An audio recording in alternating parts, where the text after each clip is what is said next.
आवाज आ रही है कि नहीं, एक बार कंफर्म कर दीजिएगा कि आवाज आ रही है कि नहीं। एक बार जरूर कंफर्म कर दीजिएगा कि आवाज आ रही है कि नहीं। जो सभी को गुड इवनिंग। जल्दी से एक बार बताइएगा कि आवाज आ रही है कि नहीं, एक बार कंफर्म कर दीजिएगा।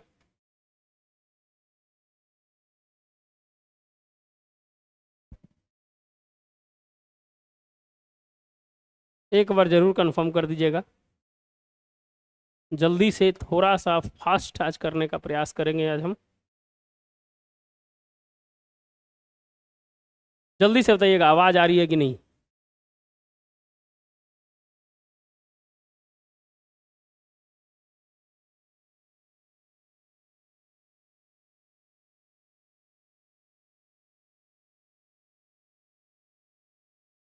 चलिए आवाज ठीक है, चलिए बहुत बढ़िया। चलिए सभी को गुड इवनिंग। जल्दी से जुड़ने का प्रयास कीजिएगा। चलिए 561 का हम लोग है जो यहाँ तक आ गए थे। जनवरी 2024 में किस देश के चंद्र मिशन में चंद्रमा के लिए पेरीग्रीन लैंडर लॉन्च किया है? जापान, इजराइल, अमेरिका और कनाडा। जल्दी से बताइएगा इसका आंसर है जो क्या है। जल्दी से आंसर है जो इसका बताइएगा कि है जो 2024 चंद्र मिशन से क्वेश्चंस रहेंगे इस बार जो है चंद्र मिशन से क्वेश्चंस है जो रहेंगे, आप जान लीजिए। पहला आप जानते हैं कि चंद्रयान बहुत फेमस रहा इस बार। दूसरा है जो दोस्तों है जो जो हाँ जापान का नाम बता दीजिएगा आप ही। तीसरा है जो आपका चाइना का जो बहुत इंपॉर्टेंट रहा है जो चंद्र मिशन रहा, बता दीजिएगा कि किसने है जो दोस्तों है जो पेरीग्रीन 1 लैंडर है जो लॉन्च किया है। जल्दी से बताइएगा। अमेरिका आंसर आ रहा है, बहुत बढ़िया, अमेरिका है जो आंसर आ रहा है। जल्दी से जो आंसर देने का प्रयास कीजिएगा। चलिए बहुत बढ़िया, सभी का जो अमेरिका आ रहा है, बहुत इंपॉर्टेंट है दोस्तों, बहुत इंपॉर्टेंट है। पेरीग्रीन 1 है दोस्तों है जो लैंडर है जो किसने लॉन्च किया है, तो अमेरिका ने। चलिए बताइएगा कि चंद्रयान 3 है जो दोस्तों है जो कब है जो चंद्रमा की कक्षा में है जो पहुंचा था। चंद्रयान 3 बताइएगा, जल्दी से कमेंट कर दीजिएगा, जल्दी से कमेंट कर दीजिएगा। जापान का कौन सा था और चाइना का कौन सा था। हाँ, स्पेस डे 23 अगस्त, बहुत बढ़िया, 23 अगस्त को है जो दोस्तों है जो स्पेस डे है जो मनाया गया था और बहुत ही इंपॉर्टेंट डे है दोस्तों। और जहां चंद्रयान 3 जो साउथ पोल पर दोस्तों है जो उतरा था, वहां का नाम था शिव शक्ति पॉइंट है जो वहां का नाम दिया गया था। और आईएयू ने है जो दोस्तों है जो इसकी है जो कंफर्मेशन भी है जो कर दी है। क्लियर, बहुत बढ़िया। जल्दी से जो भी देख रहे हैं लाइक एंड सब्सक्राइब कर दीजिएगा, बताइएगा। चलिए जापान का कौन सा चंद्र मिशन था बताइएगा। जापान का चंद्र मिशन का नाम क्या है, जल्दी से कमेंट कीजिएगा। जापान का चंद्र मिशन का नाम क्या है बताइएगा। जापान के चंद्र मिशन का नाम क्या है बताइएगा। चाइना के चंद्र मिशन का नाम क्या है, जल्दी से कमेंट कर दीजिएगा।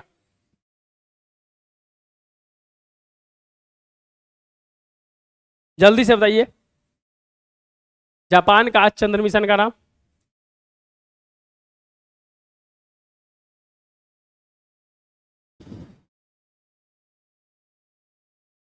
टॉचिंग लिप्स भाई, touching the moon space day 2024 theme है। बहुत बढ़िया, बहुत बढ़िया स्कीमन जी, बहुत बढ़िया, बहुत बढ़िया, बहुत बढ़िया। स्लिम जापान, चाइना का चांग 5 एंड 6, बहुत बढ़िया है जो स्लिम है। और है दोस्तों है जो चांग ई 5 एंड 6 है, बहुत बढ़िया।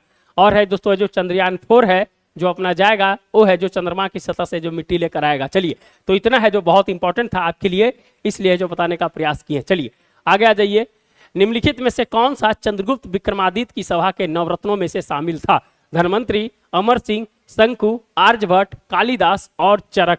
बताइएगा। नीचे दिए गए कूट का प्रयोग करके सही उत्तर को चुने। 1 2 3 5, 2 3 5 6, 2 3 4 5 और है दोस्तों 1 4 5 6। 562 का आंसर बताइएगा। स्लिम, बहुत बढ़िया, स्कीमर जी, बहुत बढ़िया।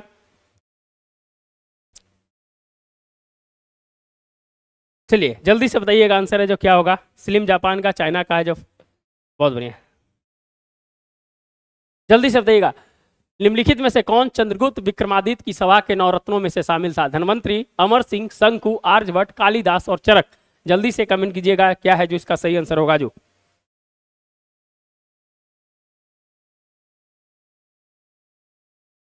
चलिए, जो भी देख रहे हैं लाइक एंड सब्सक्राइब जरूर करते जाइएगा। जो भी देख रहे हैं लाइक एंड सब्सक्राइब जरूर करते जाइएगा। जल्दी से बताइएगा इसका आंसर। 562 का आंसर क्या होगा, जल्दी से कमेंट कीजिएगा। 562 का आंसर क्या होगा, जल्दी से कमेंट करते जाइएगा। कौन जो है दोस्तों चंद्रगुप्त विक्रमादित्य की सभा के नवरत्नों में से शामिल था? आंसर आ रहा है स्कीमर जी का डी आ रहा है, 1 4 1 4 5 6। और है जो बताइए, और बताइए जो भी आंसर है, जल्दी से आना चाहिए आंसर आप लोग का।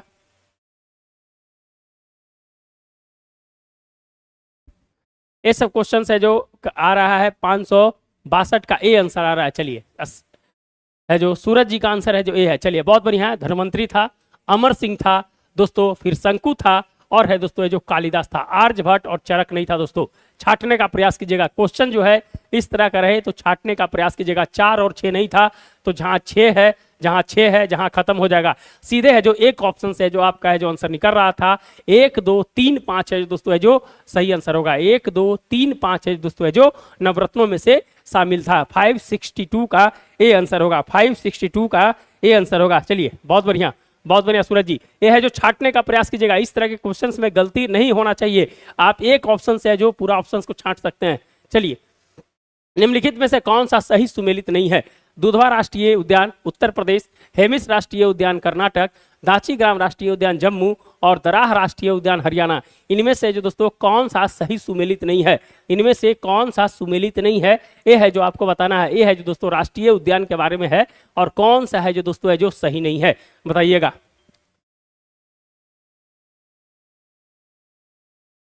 चलिए सलोनी कुमारी जी का 562 का ए आंसर आ रहा था। बहुत बढ़िया, चलिए बहुत बढ़िया, जल्दी से आंसर देने का प्रयास कीजिएगा आप लोग।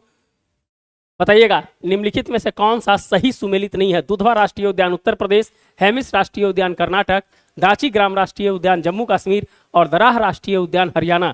नीचे दिए गए कोड का प्रयोग करके सही उत्तर को चुनिए। 563 का आंसर क्या होगा, जल्दी से बताइएगा। हेमिस लद्दाख में है। चलिए बहुत बढ़िया है। चलिए आंसर है जो देने का प्रयास कीजिएगा। जो भी देख रहे हैं लाइक एंड सब्सक्राइब जरूर कर दीजिएगा। जो भी देख रहे हैं लाइक एंड सब्सक्राइब जरूर कर दीजिएगा। 563 का ए आंसर आ रहा है, 563 का ए आंसर आ रहा है। कौन सा सही उत्तर है जो पहचानना है? सही उत्तर पहचानना है, बताइएगा। सूरज सिंह जी का आंसर आ रहा है 563 का ए सही उत्तर है जो पहचाना है। कौन सा सही सुमेलित नहीं है? चलिए बहुत बढ़िया, बहुत बढ़िया। सभी का आंसर आ रहा है जो आप जानते हैं कि दुधवा राष्ट्रीय उद्यान है जो उत्तर प्रदेश में है। हेमिस जो है दोस्तों है जो कर्नाटक में नहीं है। हेमिस है जो कहाँ है? हेमिस का आंसर है लद्दाख में। चलिए बहुत बढ़िया, लद्दाख में है। और है दोस्तों दाची ग्राम आपका जम्मू कश्मीर में है। और दराह राष्ट्रीय उद्यान कहाँ है, बताइएगा। दराह राष्ट्रीय उद्यान कहाँ है, जल्दी से बताइएगा। दराह राष्ट्रीय उद्यान राजस्थान में है। बहुत बढ़िया है, बहुत बढ़िया है दोस्तों, जो राजस्थान में है। बहुत बढ़िया। तो दोस्तों 2 और 4 गलत है, ऑप्शन नंबर ए है जो सही होगा। ऑप्शन नंबर है जो ए है जो सही होगा। चलिए बहुत बढ़िया। चलिए 564 का आ जाइएगा। मनसबदारी और जागीरदारी व्यवस्था के बीच अंतर के संबंध में निम्नलिखित कथन पर विचार कीजिए। मनसबदार केवल मुगल साम्राज्य की सैन्य जरूरतों को पूरा करने के लिए जिम्मेदार थे, जबकि जागीरदार सौंपे गए क्षेत्र में वित्तीय व्यवस्था का रखरखाव के लिए जिम्मेदार थे। मनसबदारी प्रणाली जागीरदारी प्रणाली का अभिन्न अंग था जो अकबर के अधीन विकसित था। निम्नलिखित में से कौन सा कथन है जो सही है? सही कथन को चुनना है, क्वेश्चन सही से पढ़ना है। राजस्थान, बहुत बढ़िया, राजस्थान। सभी का आंसर आ रहा है दराह राजस्थान। चलिए जो भी देख रहे हैं लाइक एंड सब्सक्राइब करते जाइएगा। 564 का आंसर क्या होगा बताइएगा। 564 का आंसर क्या होगा बताइएगा। चलिए जो भी देख रहे हैं लाइक एंड सब्सक्राइब करते जाइएगा।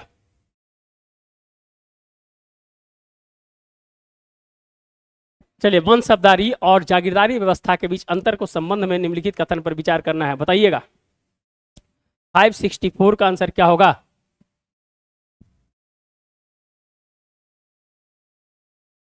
फाइव 564 का आंसर क्या होगा बताइएगा।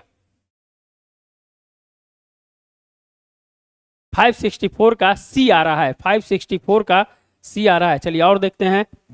स्कीमर जी, सर हम वन लाइनर क्वेश्चन सही कर लेते हैं लेकिन स्टेटमेंट वाला क्वेश्चन हमसे नहीं बनता है, कुछ तरीका बताइए। कुछ नहीं है जो पढ़ने का प्रयास करना है। जब ये वन लाइनर बना रहे हैं इसका मतलब है कि आप है जो सिर्फ है जो वन लाइनर है जो पढ़े हैं, आप बुक को पढ़ने का प्रयास कीजिए, डेप्थ में पढ़ने का प्रयास कीजिए। और कन्फ्यूजन होंगे, शुरू में कन्फ्यूजन होंगे, फिर धीरे धीरे वो कन्फ्यूजन है जो दूर हो जाएगा दोस्तों। 564 का सी आ रहा है, फिर 564 का बी आ रहा है। कौन सा है जो दोस्तों है जो सही है? सही है। चलिए आ जाइए। चलिए जो मनसबदार था दोस्तों केवल यहाँ पर केवल को समझ लीजिएगा, केवल मुगल साम्राज्य की सैन्य जरूरतों को पूरा करने के लिए जिम्मेदार थे। जबकि जागीरदार सौंपे गए क्षेत्र के वित्तीय व्यवस्था को रख रखाव के लिए जिम्मेदार थे। यहाँ केबल वाला है दोस्तों, सूरज जी नहीं चल रहा है, कुछ 1% वाले में केबल वाला है जो नहीं चलता है। देखिए जागीरदारी व्यवस्था जो थी वो मनसबदारी प्रणाली का है जो अभिनंग था, ना कि मनसबदारी प्रणाली जागीरदारी का अभिनंग था। यही स्टेटमेंट है जो दोस्तों है जो यही से स्टेटमेंट है जो गलत हो जाता है। दूसरा स्टेटमेंट है जो गलत है, कौन सा सही है? केवल एक है जो दोस्तों है जो सही है, केवल एक है जो सही है। डेप्थ में कहाँ से पढ़े? बुक से पढ़ना है, बहुत सारे बुक हैं, बुक से पढ़ना है। देखिए नोट्स किसी का कब पढ़ा जाता है, कोई भी कोचिंग का नोट्स कब पढ़िएगा, और जो मार्केट में जो नोट्स आता है ना वो है जो छिछला नोट्स रहता है, वो है जो कहीं कहीं उठा के जो देता है। लेकिन सबसे अच्छा जो है आप बुक से पढ़ने का प्रयास कीजिए। चलिए तो आंसर है जो क्या होगा? केवल एक है जो आंसर होगा, केवल एक है जो इसका है जो आंसर होगा। चलिए निम्नलिखित में से कौन सा सही है?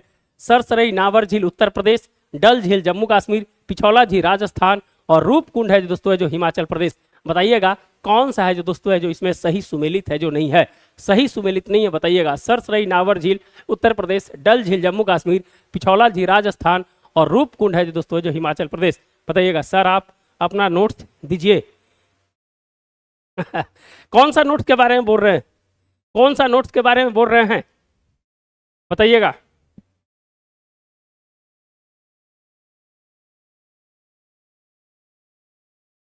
चलिए जल्दी से बताइएगा निम्नलिखित में से कौन सा सही सुमेलित नहीं है? सरसई नावर झील उत्तर प्रदेश, डल झील जम्मू कश्मीर, पिछौला झील राजस्थान, रूपकुंड हिमाचल प्रदेश। 565 का ए बेस्ट बुक सजेस्ट कीजिए सर। ठीक है स्कीमर जी, आप जब व्हाट्सएप पर है जो मुझे मैसेज कीजिएगा तो फिर है जो हम आपको जो सजेस्ट कर देंगे। बिहार का हिस्ट्री, अच्छा ठीक है सूरज जी, बिहार का हिस्ट्री के लिए वही है जो स्कैन नहीं कर पा रहे हैं यार, उसके लिए हम भी सोच रहे हैं कि अब है जो अब देना पड़ेगा। ठीक है ना, मैसेज कर दीजिएगा ना, एक बार दिन में मैसेज कर दीजिएगा आप सारे सब्जेक्ट का, बिहार का हिस्ट्री। हाँ ठीक है, चलिए बताइएगा कौन सा है जो दोस्तों है जो संबंधित राज्य है जो इससे बताइएगा, आंसर बताइएगा जल्दी से बताइएगा, आंसर इसका क्या होगा? जो सरसरई नावर झील उत्तर प्रदेश, डल झील जम्मू कश्मीर, पिछौला झील राजस्थान, रूपकुंड है जो हिमाचल प्रदेश। बताइएगा आंसर, जल्दी से आंसर आना चाहिए।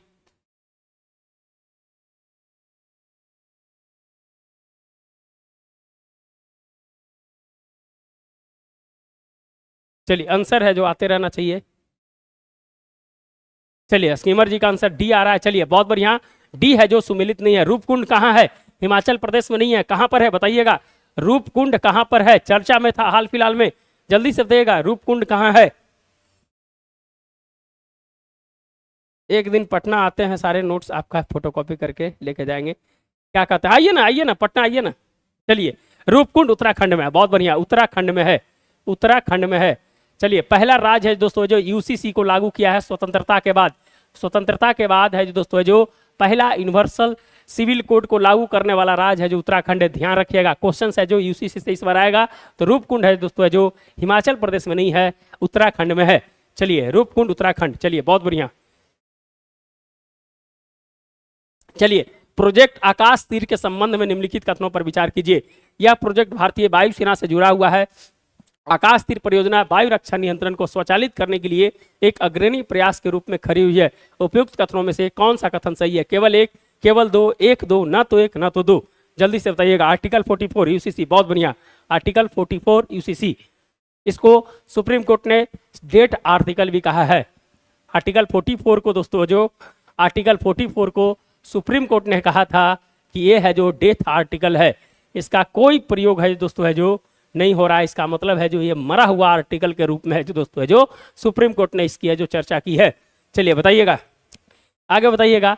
कौन प्रोजेक्ट आकाश तीर क्वेश्चंस आ रहे हैं, इस बार क्वेश्चंस आ रहे हैं बीपीएससी 17 में ये क्वेश्चंस है जो देखने के लिए मिलेगा। मेरा चैलेंज है 110% क्वेश्चन आने जा रहा है। चलिए जल्दी से बताइएगा।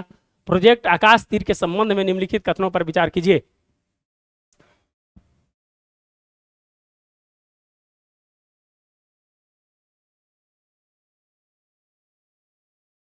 चलिए जो भी देख रहे हैं लाइक एंड सब्सक्राइब जरूर कर दीजिएगा। प्रोजेक्ट आकाश तीर, जल्दी से बताइएगा आंसर।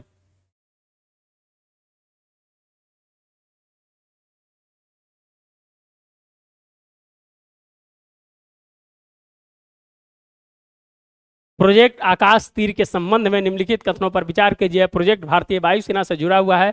आकाश तीर परियोजना वायु रक्षा नियंत्रण को स्वचालित करने के लिए एक अग्रणीय प्रयास के रूप में खड़ी है। 566 का सी आंसर आ रहा है। 566 का सी आंसर आ रहा है। चलिए और देखते हैं, और देखते हैं क्या है जो आंसर है जो।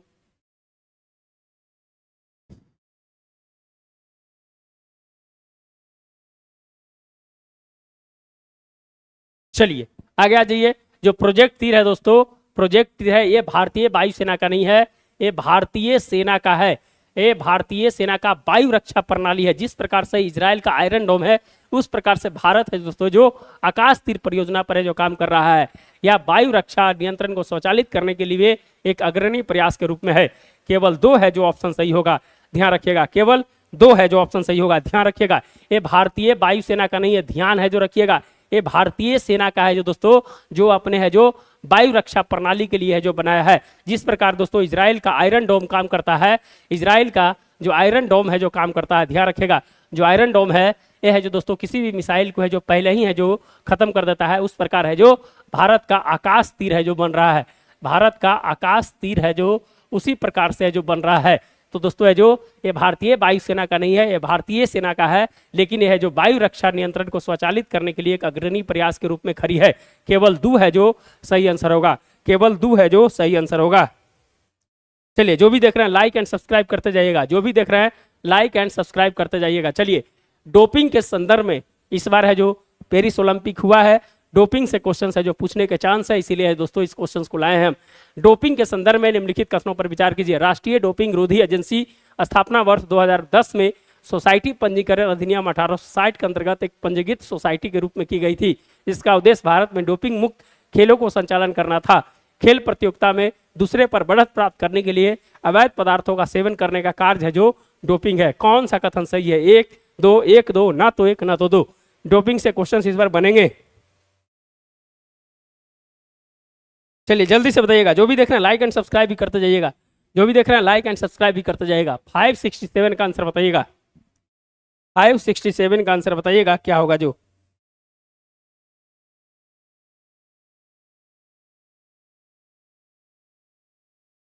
फाइव 67 का आंसर बताइएगा। डोपिंग के संदर्भ में निम्नलिखित कथनों पर विचार कीजिए। जल्दी से आंसर आते रहना चाहिए मेरे दोस्त, आंसर है जो आते रहना चाहिए।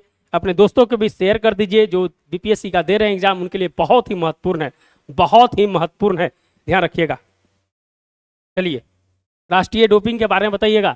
राष्ट्रीय डोपिंग रोधी एजेंसी स्थापना वर्ष 2010 में सोसाइटी पंजीकरण अधिनियम 1860 के अंतर्गत एक पंजीकृत सोसाइटी के रूप में की गई थी, जिसका उद्देश्य भारत में डोपिंग मुक्त खेलों को संचालन करना था। खेल प्रतियोगिता में दूसरे पर बढ़त प्राप्त करने के लिए अवैध पदार्थों का सेवन करने का कार्य डोपिंग है। 567 का बी आ रहा है, केवल 2 आ रहा है, केवल 2 आ रहा है। चलिए और बताइएगा, जल्दी से कमेंट कीजिएगा, जल्दी से कमेंट कीजिएगा। चलिए 567 का बी आंसर आ रहा है, 567 का बी आंसर आ रहा है। चलिए आगे देखते हैं। ये है जो दोस्तों 2010 नहीं है, यह है जो 2005 है। 2005 में जो स्थापना हुआ था, और एक्ट सही है, 1860 एक्ट सही है, लेकिन 2010 में स्थापना नहीं हुआ था, 2005 में हुआ था। और इसका उद्देश्य होता है दोस्तों कि है जो अवैध प्राप्त करने के लिए है जो किसी दूसरे पर बढ़त प्राप्त करने के लिए ये है जो इस पदार्थ का है जो सेवन है जो किया जाता है। जैसे बिहार का अभी जो है एक है जो बैडमिंटन खिलाड़ी थे, उनके ऊपर है दोस्तों जो डोपिंग टेस्ट है, जो डोपिंग में फेल पाए गए थे, तो उनको है जो इस बार पारा ओलंपिक में है जो वो नहीं खेले हैं। प्रमोद भगत उनका नाम है। चलिए केवल 2 है जो ऑप्शन सही है, केवल 2 है जो ऑप्शन है जो सही है। चलिए आगे बढ़ते हैं, जल्दी से फटाफट क्वेश्चन है जो बनाने का प्रयास करेंगे। चलिए भारतीय रिजर्व बैंक के बारे में निम्नलिखित में से कौन सा कथन सही है? अब भारतीय रिजर्व बैंक की स्थापना 1 अप्रैल 1935 को भारतीय रिजर्व बैंक अधिनियम 1934 के प्रावधानों के अनुसार की गई थी। भारतीय रिजर्व बैंक की स्थापना हिल्टन यंग कमीशन की सिफारिश पर की गई थी। भारतीय रिजर्व बैंक जो है सार्वजनिक स्वामित्व में स्थानांतरण अधिनियम 1948 के आधार पर 1 जनवरी 1949 में भारतीय रिजर्व बैंक का राष्ट्रीयकरण किया गया। शक्तिकांत दास भारतीय रिजर्व बैंक के 28वें गवर्नर हैं। इनमें से कौन सा कथन है जो सही है बताइएगा, कौन सा कथन सही है बताइएगा। चलिए जो भी देख रहे हैं लाइक एंड सब्सक्राइब कर दीजिएगा, जो भी देख रहे हैं लाइक एंड सब्सक्राइब जरूर कीजिएगा। भारतीय रिजर्व बैंक के बारे में निम्नलिखित में से कौन सा कथन सही है?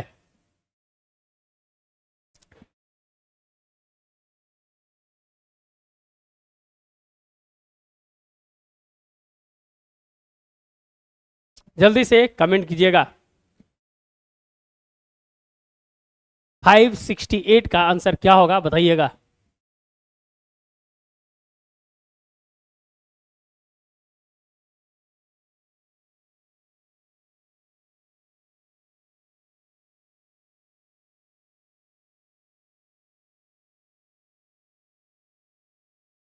फाइव सिक्सटी एट का आंसर क्या होगा बताइएगा। भारतीय रिजर्व बैंक के बारे में निम्नलिखित में से कौन सा कथन सही है। 568 का ए आंसर आ रहा है, 568 का ए आंसर आ रहा है। और बताइए।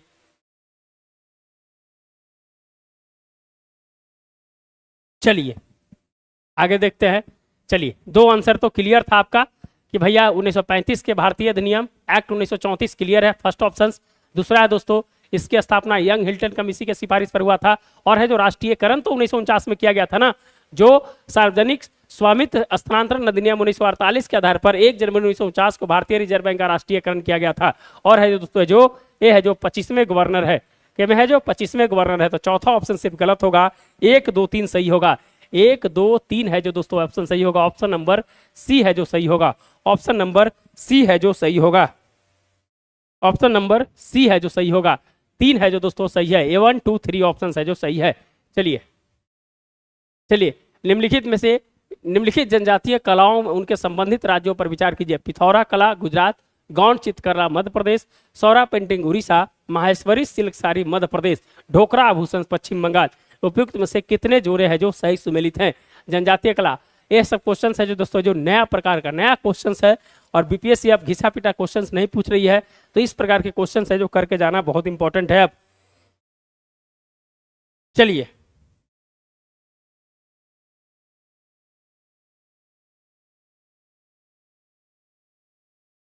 जल्दी से बताइएगा, निम्नलिखित जनजातीय कलाओं और उसके संबंधित राज्यों पर विचार कीजिए। पिथौरा कला गुजरात, गौंड चित्रकला मध्य प्रदेश, सौरा पेंटिंग उड़ीसा, माहेश्वरी सिल्क साड़ी मध्य प्रदेश, ढोकरा आभूषण पश्चिम बंगाल। उपयुक्त में से कितने जोड़े हैं जो सही हैं। 569 का आंसर क्या होगा बताइएगा। 569 का क्या होगा बताइएगा।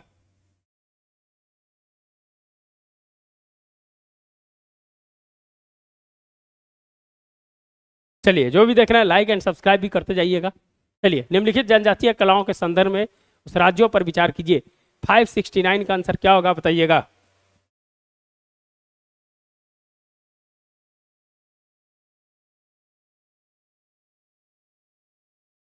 चलिए, जो भी देख रहे हैं लाइक एंड सब्सक्राइब करते जाइएगा। 569 का डी आ रहा आंसर, 569 का डी आ रहा आंसर, 569 का डी आ रहा है। पिथौरा कला गुजरात, गौंड चित्रकला मध्य प्रदेश, सौरा पेंटिंग उड़ीसा, और है दोस्तों माहेश्वरी सिल्क साड़ी मध्य प्रदेश, और ढोकरा आभूषण पश्चिम बंगाल। ये है जो दोस्तों सभी ऑप्शंस है जो आपके सही है, सभी ऑप्शंस है जो सही है। डी जिनका आंसर है सही है, डी जिनका आंसर है जो सही है, डी जिनका आंसर आ रहा है जो सही है। चलिए 570 बताइएगा, निम्नलिखित में से कौन सी समिति पीपीपी मॉडल का अध्ययन और मूल्यांकन करने से संबंधित है। रंगराजन समिति, सुरेश तेंदुलकर समिति, और विजय केलकर समिति। बताइएगा, नीचे दिए गए कोड का उपयोग करके सही उत्तर को चुनिए। PPP model, public private partnership, PPP model जिसको कहते हैं, पब्लिक प्राइवेट पार्टनरशिप जिसको कहते हैं, उसके लिए दोस्तों जो कौन सी समिति है जो इसके लिए मूल्यांकन के लिए अध्ययन है जो की थी। रंगराजन समिति, सुरेश तेंदुलकर समिति, या विजय केलकर समिति। 1 2 1 2 3 2 3 या 3 बताइएगा। जो भी देख रहे हैं लाइक एंड सब्सक्राइब कर देंगे, जो भी देख रहे हैं लाइक एंड सब्सक्राइब जरूर कर देंगे। क्वेश्चंस का लेवल है जो दोस्तों डायरेक्ट है, जो बीपीएससी में आपको रिफ्लेक्ट होगा। क्वेश्चंस है जो डायरेक्ट दिखेंगे वहां पर, ये है जो बता रहे हैं आपको हम। चलिए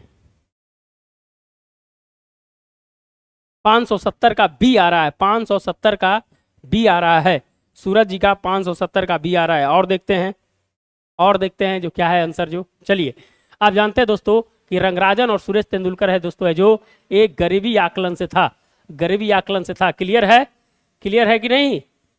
2005 में सुरेश तेंदुलकर समिति 2005 में दोस्तों सुरेश तेंदुलकर समिति बनी थी, और रंगराजन कमेटी 2013 में बनी थी। विजय केलकर है जो दोस्तों है जो ये समिति जो थी, वो है जो दोस्तों है जो पीपीपी मॉडल के अध्ययन के लिए जो मूल्यांकन करने वाली समिति थी, जिनका नाम था विजय केलकर समिति। ऑप्शन नंबर डी है जो सिर्फ होगा, ऑप्शन नंबर डी है जो सिर्फ होगा दोस्तों, ऑप्शन नंबर डी होगा। विजय केलकर समिति जिनका नाम है वो है जो पीपीपी मॉडल को है जो दोस्तों जो मूल्यांकन और अध्ययन करने के लिए बनाया गया था, जिनका नाम था श्री विजय केलकर समिति। याद है जो रखिएगा, याद है जो रखिएगा भैया, जो भी देख रहे हैं याद रखिएगा। चलिए आगे आ जाइए। हेपेटाइटिस के संदर्भ में निम्नलिखित कथनों पर विचार कीजिए। हेपेटाइटिस संक्रामक बीमारी जो बैक्टीरिया के कारण से होता है। टाइप बी और टाइप सी लिवर सिरोसिस का सबसे आम कारण है। ग्लोबल हेपेटाइटिस रिपोर्ट 2024 में विश्व स्वास्थ्य संगठन द्वारा है जो जारी किया गया है। 571 का बताइएगा कौन सा सही होगा, 1 2 1 3 2 3 या 1 2 3 बताइएगा।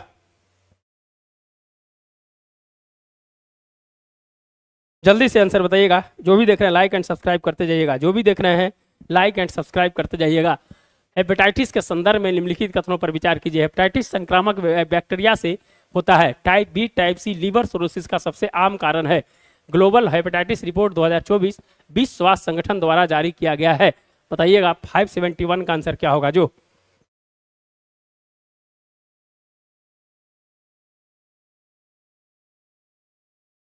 571 का आंसर क्या होगा बताइएगा।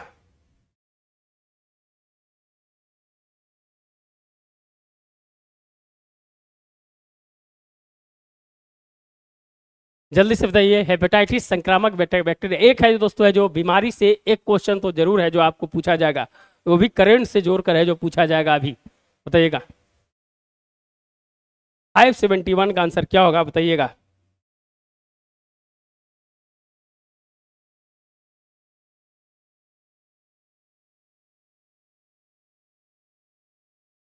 जल्दी से बताइएगा 571 का आंसर।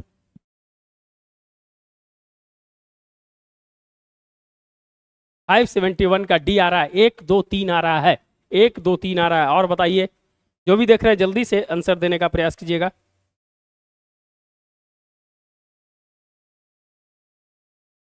चलिए आ जाइए, पहले देख लेते हैं। पहला तो है दोस्तों कि ये बैक्टीरिया से नहीं होता है, ये वायरस है। ये है जो वायरस से होता है हेपेटाइटिस, याद कीजिएगा। तो ए ऑप्शंस खत्म हो गए, ए खत्म हो गए, ए खत्म हो गए, ए खत्म हो गए, 2 3 बच गया। ऑटोमेटिक बच गया कि नहीं बच गया? तो ऑप्शन छांटने का प्रयास करना है, ऑप्शन से जो छांटने का प्रयास करना है। बी सी लिवर सिरोसिस का सबसे आम कारण है दोस्तों, और हेपेटाइटिस रिपोर्ट 2024 है जो इस बार आया है। ऑप्शन नंबर सी है जो सही आंसर होगा। सूरज जी ऑप्शंस को छांटने का प्रयास कीजिएगा, ऑप्शन को छांटने का प्रयास कीजिएगा, पूरा क्वेश्चंस को पढ़ने का प्रयास नहीं कीजिएगा। पहले है जो ऑप्शंस को छांटने का प्रयास कीजिएगा, उसके बाद है जो आप है जो काम कीजिएगा, तब है जो आप है जो सही पोजीशंस पे जा सकते हैं। 2 और 3 है जो आपका सही है। चलिए 20 कथनों पर विचार कीजिए। विश्व व्यापार संगठन WTO में 164 सदस्य है। WTO राष्ट्र के बीच व्यापार के नियम से निपटने वाला एकमात्र वैश्विक अंतर्राष्ट्रीय संगठन है। WTO अंतर्राष्ट्रीय स्तर पर व्यापार करने की लागत में कटौती कर सकता है। कौन सा कथन सही है? केवल 1 3 2 3 1 2 या उपयुक्त सभी? 572 का बताइएगा आंसर क्या होगा। एकदम रैपिड फायर राउंड चलेगा मेरे दोस्त, रैपिड फायर राउंड चलेगा एकदम। क्वेश्चंस है जो 572 1000 क्वेश्चंस करवाएंगे ना, आपका क्वेश्चंस 50-50% तो लड़ा देंगे पक्का हम, टेंशन नहीं लेना है आपको। लेकिन पूरा वीडियो देख लीजिएगा, एक बार जरूर है जो देखिएगा वीडियो को। आप जो भी देख रहे हैं लाइक एंड सब्सक्राइब जरूर कर दीजिएगा। निम्नलिखित कथनों पर विचार कीजिए। विश्व व्यापार संगठन में 164 सदस्य हैं। WTO राष्ट्रों के बीच व्यापार के नियमों से निपटने वाला एकमात्र वैश्विक अंतर्राष्ट्रीय संगठन है। WTO अंतर्राष्ट्रीय स्तर पर व्यापार करने की लागत में कटौती कर सकता है। 572 का बताइएगा क्या आंसर होगा। जो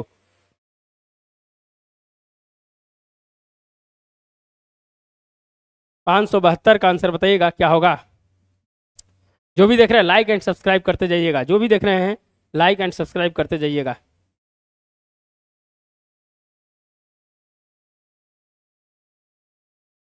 पाँच सौ बहत्तर का आंसर आना चाहिए, क्या है जो?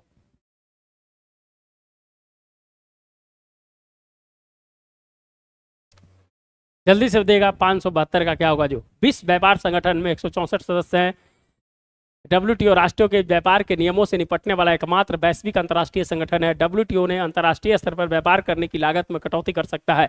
कौन सा कथन है जो सही है बताइएगा। 572 का डी, 572 का डी, 572 का डी। कैसे सूरज जी, आपको हम बताए हैं कि 166 सदस्य हो गए हैं, 166 सदस्य हो गया। पहला ऑप्शन तो आपका गलत हो गया। कैसे है जो आप मारे हैं आंसर, कैसे मारे हैं आंसर? हमें उम्मीद नहीं था कि इस आंसर को आप गलत कीजिएगा। चलिए, जब पहला गलत हो गया दोस्तों, पहला गलत हो गया, 166 है ना, WTO में 166 सदस्य हो गया ना, बाकी गलत हो गया, पहला गलत, उपयुक्त तभी होगा नहीं। अब क्या बच गया, 2 और 3 बच गया कि नहीं बच गया? अरे 2 और 3 बच गया कि नहीं, ये बताइएगा। 2 3 बच गया कि नहीं बच गया, बताइएगा आप सूरज जी। 2 3 बच गया कि नहीं बच गया? पहला ऑप्शन जैसे ही गलत होता है तो है जो आपके पास है जो ए गलत हो जाएगा, ये भी गलत हो जाएगा, उपयुक्त सभी होगा ही नहीं, तो आपके पास कौन बचेगा? यही 2 ऑप्शन बचेंगे ना, यही 2 ऑप्शन बचेंगे। बताइए बताइए आप, क्लियर हुआ? क्लियर हुआ, बताइएगा। 164 कितना बार बताए हैं, रट रट के बताए हैं। कोमोरस तिमोर लिस्ते है जो बना है, 2 सदस्य बढ़ा है, कोमोरस और तिमोर लिस्ते, बताए हैं कि नहीं? कितना बार बताए हैं हम, बताए हैं कि नहीं बताए? 166 हो गया है, बताए हैं कि नहीं बताए हैं? बोलिए, समझ में आ गया? क्लियर हुआ? यस या नो बोलिए, क्लियर हुआ कि नहीं? कोमोरस और तिमोर लिस्ते, यस सर। चलिए, तो यही ना है, गलती हुआ। कैसे गलती हो गया? सिंपल क्वेश्चन था, गलती कर दिए, कोई बात नहीं। चलिए, विक्टोरिया झील के संबंध में निम्नलिखित कथनों पर विचार कीजिए। विक्टोरिया झील अफ्रीका की सबसे बड़ी झील है और विक्टोरिया झील के ऊपर से विषुवत रेखा गुजरती है। विक्टोरिया झील तंजानिया, युगांडा, केनिया और इथोपिया की सीमा पर अवस्थित है। उपयुक्त में से सत्य कथन का चुनाव कीजिए, केवल एक, 1 2 1 3 या उपयुक्त सभी। 573 का बताइएगा क्या होगा आंसर जो, 573 का बताइएगा क्या आंसर होगा जो। चलिए, जो भी देख रहे हैं लाइक एंड सब्सक्राइब जरूर कर दीजिएगा। विक्टोरिया झील के संबंध में निम्नलिखित कथनों पर विचार कीजिए। विक्टोरिया झील अफ्रीका की सबसे बड़ी झील है। विक्टोरिया झील के ऊपर से विषुवत रेखा गुजरती है। विक्टोरिया झील तंजानिया, युगांडा, केनिया और इथोपिया की सीमा पर अवस्थित है। उपयुक्त में से सत्य कथन का चुनाव कीजिए, केवल एक, 1 2 1 3 और उपयुक्त सभी। 573 का आंसर बताइएगा क्या होगा जो।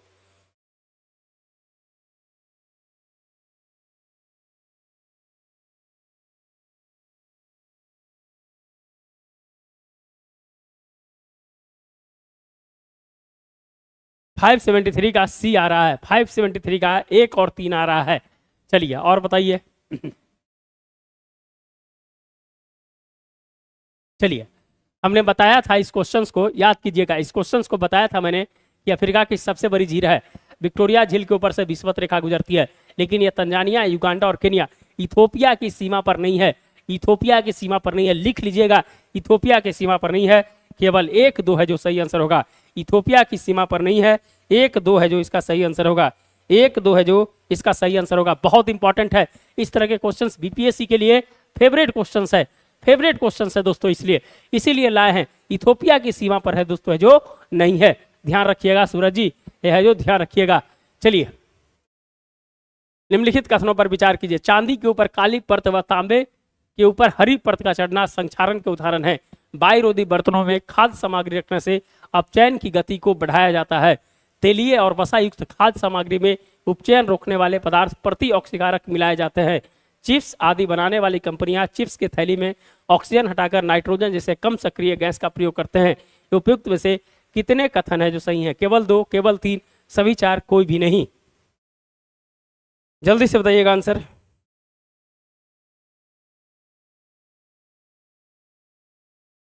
जल्दी से बताइएगा 574 का आंसर क्या होगा? भैया सभी क्वेश्चंस आप देख लीजिएगा, बीपीएससी में आपको डायरेक्ट क्वेश्चन है जो लड़ेंगे यहाँ से। बीपीएससी में डायरेक्ट क्वेश्चन है जो यहाँ से लड़ेंगे आपको। ये जितने जो हम करवा रहे हैं ना, सब है जो चुनिंदा क्वेश्चन है दोस्तों, सब चुनिंदा क्वेश्चन है आपके लिए। चलिए चलिए, जो भी देख रहे हैं लाइक एंड सब्सक्राइब कर दीजिएगा, जो भी देख रहे हैं लाइक एंड सब्सक्राइब कर दीजिएगा। चलिए, 574 का आंसर बताइएगा, कौन सा आंसर सही होगा? कौन सा आंसर है जो सही होगा, बताइएगा। सब एनसीईआरटी बेस्ड, एनसीईआरटी बेस्ड सब क्वेश्चंस है। 574 का सी, 574 का सी आ रहा है, दिवाकर जी आ गए। 574 का सी आ रहा है, सभी क्वेश्चंस लड़ेंगे मेरे भाई।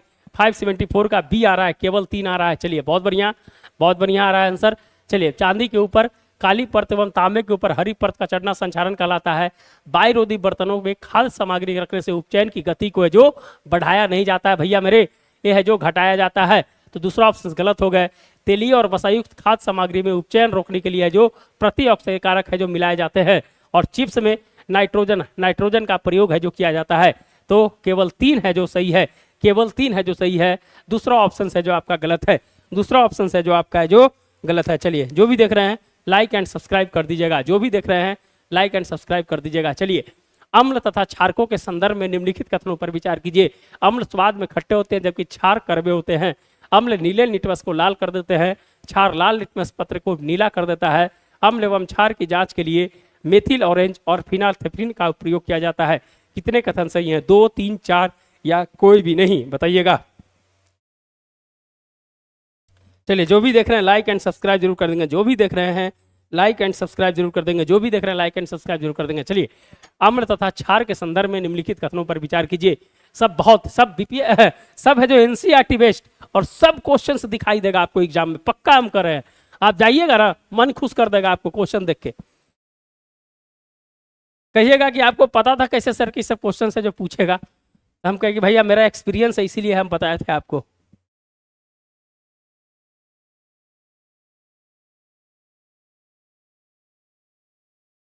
चलिए बताइएगा 575 का आंसर क्या होगा? 575 का बी आंसर आ रहा है, 575 का बी आंसर आ रहा है। भैया कैसे बी आ रहा है आपको? इसका मतलब एनसीईआरटी में, एनसीईआरटी आप नहीं पढ़े हैं, आप एनसीईआरटी नहीं पढ़े हैं। अम्ल स्वाद में खट्टे होते हैं जबकि क्षार कड़वे होते हैं, कोई दिक्कत नहीं है। अम्ल नीले को लाल करता है, नीले को लाल करता है। क्षार है दोस्तों जो लाल को नीला करता है, कोई दिक्कत नहीं है यहाँ तक। और है दोस्तों जो फिनालेप्थिन और मेथिल अल्कोहल सभी का प्रयोग किया जाता है। सभी 4, सी ऑप्शन जिनका है सही होगा। डी रॉन्ग है। डी रॉन्ग कैसे है भैया? कैसे है रॉन्ग? हम निकाले, एनसीईआरटी निकाले। आपको एनसीईआरटी का बुक है कि नहीं यहाँ पर ही? हाँ, एनसीईआरटी का कहीं ना कहीं बुक मिलेगा हमको। चलिए चलिए, एनसीईआरटी का बुक होगा और पहला ही पेज जो है आपको हम दिखाते हैं, पहला ही पेज है जो दिखाते हैं एनसीईआरटी में आपको कि है कि नहीं जो। चलिए, पहला ही पेज है जो आपको दिखाएंगे हम।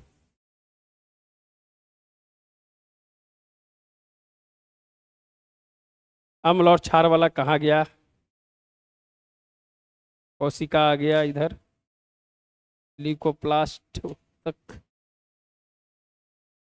चलिए, मेरा नोट्स है भैया, नोट्स में ही देख लीजिए। मेरा नोट्स है, मेरा नोट्स को देख लीजिए आप। चलिए, हम नोट्स को ही दिखा देते हैं। देखिए, मेरा नोट्स है जो पूरा है जो एनसीईआरटी का लिखा हुआ है, बाय लाइन है जो एनसीईआरटी का नोट्स लिखा हुआ है ये। और दिखाते हैं आपको हम, इसमें आपको हम दिखा देते हैं तुरंत।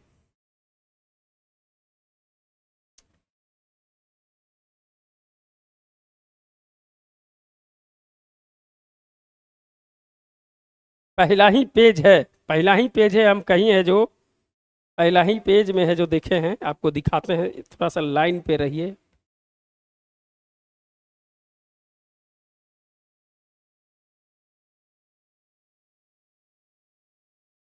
देखिए, देखिएगा आप, याद कर लीजिएगा, यहां से देखिएगा आप, देखिएगा कौन कौन सी चीज का यूज किया जाता है। लिटमस में गुड़हल के फूल, फिलाथेबिन है ना कि नहीं है?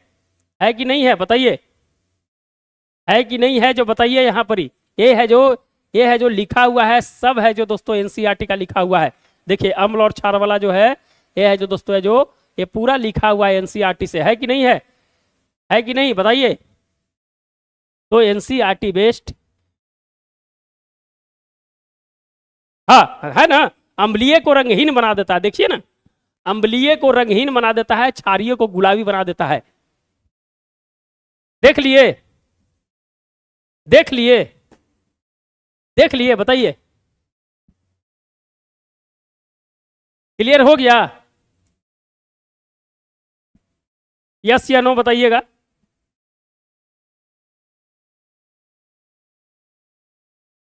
यस या नो बताइए, क्लियर हो गया कि नहीं?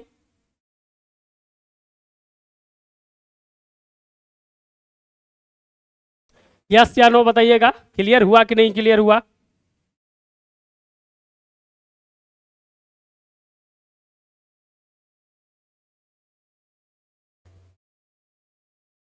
क्लियर हुआ कि नहीं क्लियर हुआ बताइएगा।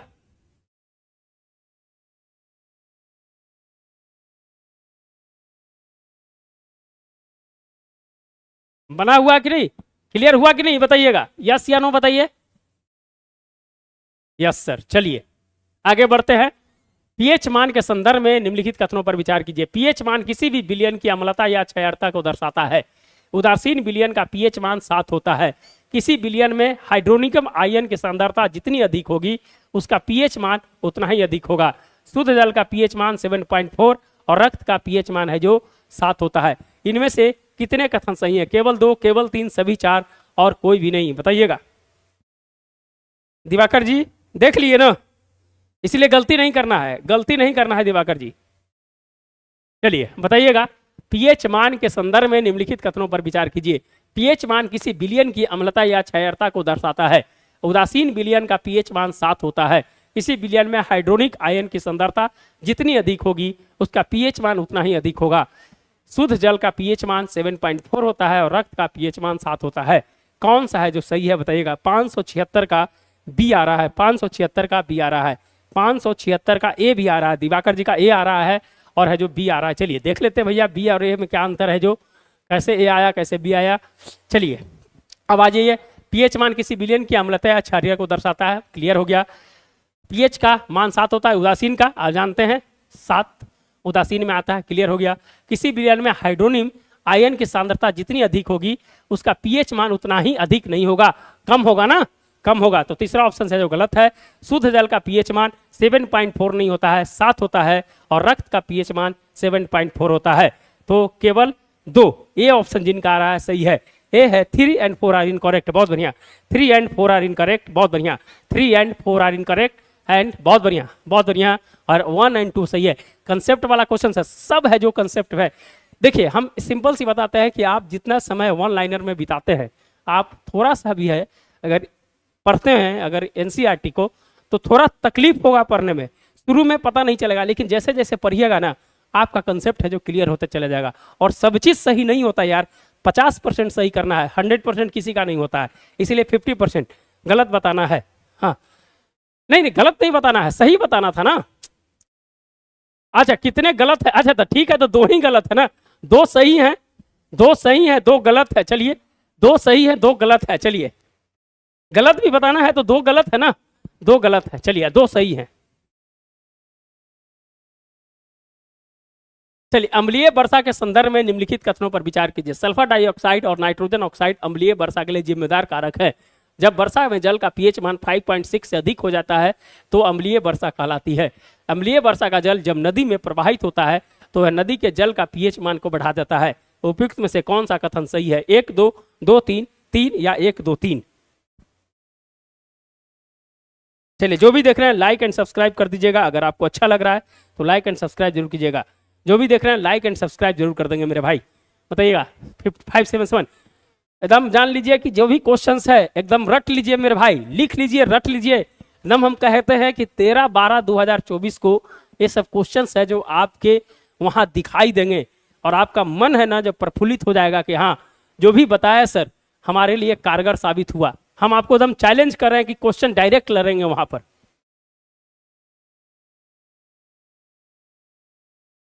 चलिए जो भी देख रहे हैं लाइक एंड सब्सक्राइब जरूर कर दीजिएगा। जो भी देख रहे हैं लाइक एंड सब्सक्राइब जरूर कर दीजिएगा। बताइएगा 577 का क्या होगा आंसर? जो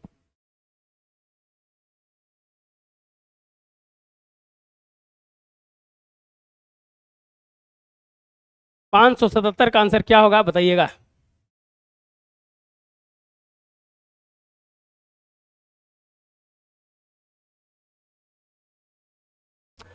पाँच सौ सतहत्तर का बी आ रहा है, 2 और 3 आ रहा है, 2 और 3 आ रहा है दिवाकर जी का। और बताइएगा, और बताइएगा। सूरज जी का आंसर आना बाकी है। 577 का बी आ रहा है। चलिए अब है जो आंसर देख लेते हैं। सल्फर डाइऑक्साइड SO2 है, NO2 तो जानते हैं।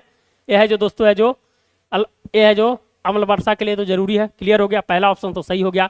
लेकिन जल का मान pH 5 पॉइंट से अधिक नहीं, अधिक होगा तो कैसे होगा अम्ल वर्षा? कम होगा ना, अधिक नहीं होगा, कम होगा। याद कीजिएगा ये क्वेश्चन जो है एक बार और करवाए हैं, याद नहीं होगा आपको। तो 5.6 से अधिक नहीं, कम होगा तो है जो अम्लीय वर्षा कहलाता है। दूसरा ऑप्शन गलत हो गया। और अम्लीय वर्षा का जल जब नदी में जाएगा तो पीएच मान बढ़ेगा। अरे भैया पानी इतना है और अम्ल को डालेंगे तो पीएच मान और बढ़ा देगा कि पीएच मान घटा देगा इसका? अरे पीएच मान घटा ना देगा। तो तीसरा ऑप्शन भी है जो गलत हो गया आपका। तो केवल है जो दोस्तों है जो केवल है जो एक ऑप्शन है जो आपका, अच्छा कौन सा कौन सा कथन सही नहीं है, सही नहीं पूछ रहा है, सही नहीं पूछ रहा है तो 2 और 3 है जो सही नहीं है, बी ऑप्शन है जो सही नहीं है। क्लियर हो गया, क्लियर हो गया, यस या नो, यस या नो बताइएगा, यस या नो बताइएगा। 2 और 3 गलत है, 2 और 3 है जो दोस्तों गलत है। क्लियर हो गया, यस या नो बताइए, क्लियर हो गया, यस या नो बताइएगा। देखिए सब कंसेप्ट बेस्ड क्वेश्चन है, सब कंसेप्ट बेस्ड क्वेश्चन है, यस या नो बताइएगा।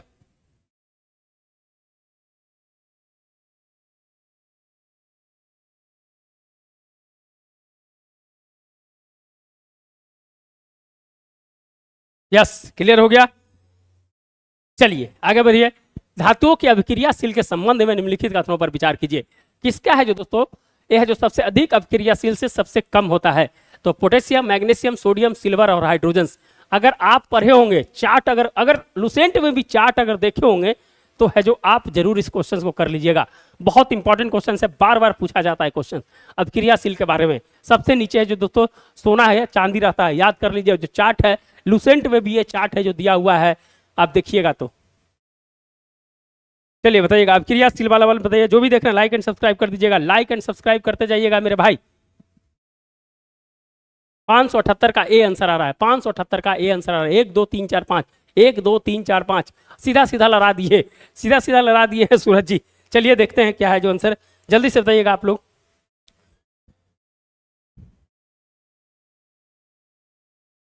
जल्दी से बताइएगा।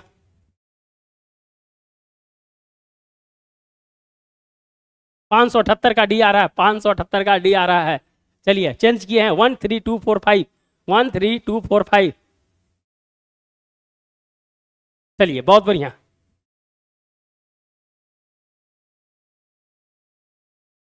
चलिए आंसर आते रहना चाहिए।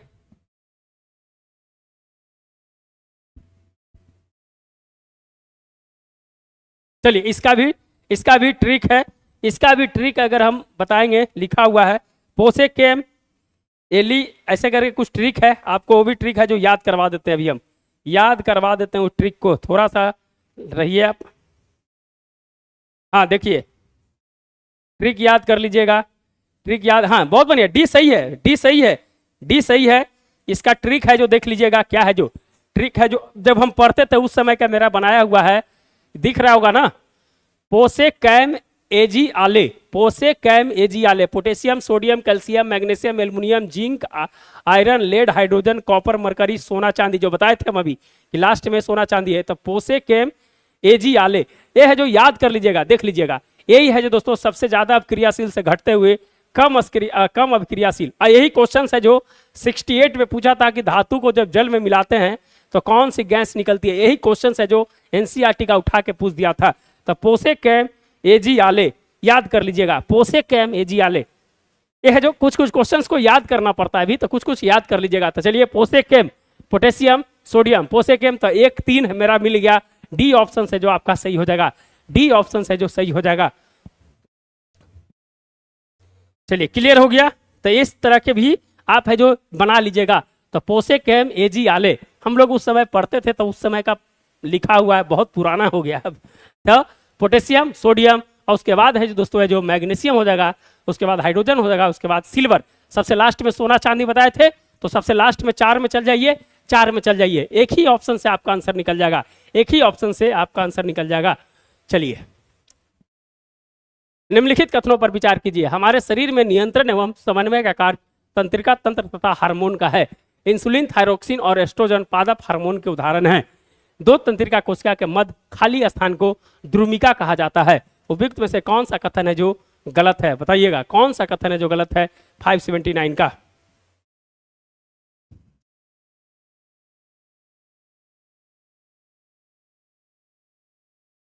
चलिए जो भी देख रहे हैं लाइक एंड सब्सक्राइब करते जाइएगा।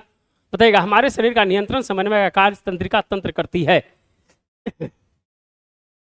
जल्दी से बताइएगा कौन सा कथन गलत है, कौन सा कथन है जो गलत है।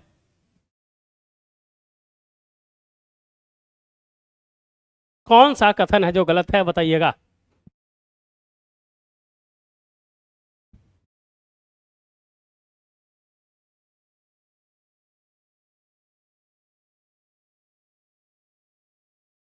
चलिए 579 का, हमारे शरीर का नियंत्रण एवं समन्वय का कार्य तंत्रिका तंत्र द्वारा हार्मोन का है और है जो इंसुलिन, थायरोक्सिन और एस्ट्रोजन पादप हार्मोन के उदाहरण है।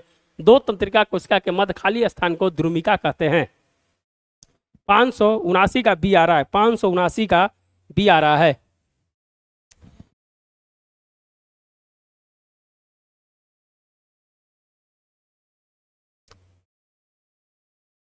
जल्दी से बताइएगा 579 का आंसर, जल्दी से कमेंट कीजिएगा।